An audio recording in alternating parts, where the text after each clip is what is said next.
자, 불똥은 곧바로 우리 금융시장에 튀었습니다. 증시는 3% 넘게 급락했고 달러 환율은 10원 넘게 오르면서 2년 4개월 만에 최고치를 기록했습니다. 앞으로도 영향을 많이 받게 될 텐데 노경진 기자가 자세한 내용 취재했습니다.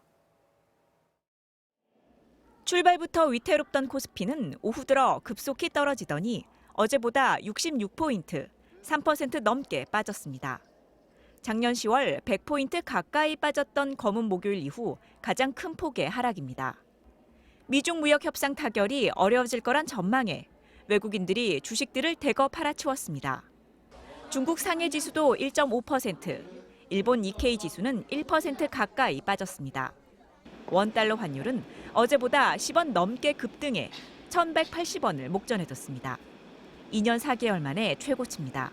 트럼프가 이제 중국 비난하는 이제 어떤 날선 발언들 좀 계속됐고, 중국도 결상전 좀 의지 좀 밝히는 내용들이 뭐 장중에 계속해서 이제 속보처럼 실시간 날아들다 보니까 시장이 좀 설상가상격으로 좀 파장이 커졌다. 세계 경제 1, 2위인 미국과 중국의 충돌이 계속되면 글로벌 업체들이 투자를 줄이기 때문에 반도체 등 우리 수출 경기도 나빠집니다.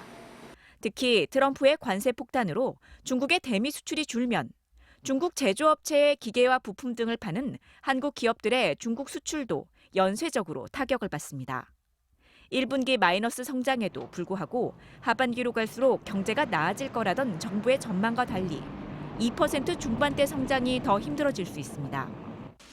미국의 추가 관세 인상안이 발효되는 내일 낮 전후로 양측의 협상이 어떻게 전개되느냐에 따라 우리 금융시장은 또 한 번 출렁일 것으로 보입니다. 여기에 북한이 닷새 만에 다시 발사체를 쏘아 올리면서 지정학적 불안이 다시 살아난 것도 변수가 될 것으로 보입니다. MBC 뉴스 노경진입니다.